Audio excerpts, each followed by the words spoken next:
നീയൊക്കെ ഇവിടെ നിന്ന് ജീവനോടെ പോയാലല്ലേ. അണ്ണാ അവന്മാരൊക്കെ വലിയ പുള്ളികളാ. നമുക്ക് ഈ കേസൊന്നും വേണ്ട അണ്ണാ. കിട്ടുന്ന കാശ് മേടിച്ച് നമുക്ക് ഈ പരിപാടി എടുത്താം.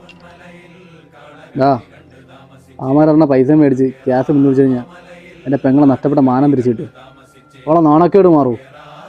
അണ്ണാ നിങ്ങളൊന്ന് മനസ്സിലാക്ക്. അമ്മമാരൊക്കെ പോലീസുകാരും രാഷ്ട്രീയക്കാരും വലിയ വലിയ പുള്ളികളാണ്. നമ്മളൊക്കെ ഇത് കൂട്ടിയാൽ കൂടില്ല.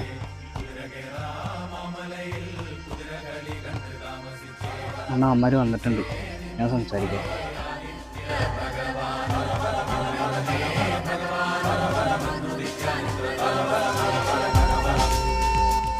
നിന്റെ അടുത്തൊക്കെ അന്നേ പറഞ്ഞ കേസിനൊന്നും പുറകെ പോകണ്ടെന്ന്. അപ്പം നിനക്കൊക്കെ തിളപ്പ് അല്ലടാ. പിന്നെ ഈ ക്യാഷ് കയറണത് നമ്മൾ അനിയനൊരു അബദ്ധം പറ്റി, അതിൻ്റെ പശ്ചാത്താപമായിട്ട് കൂട്ടിയാൽ മതി.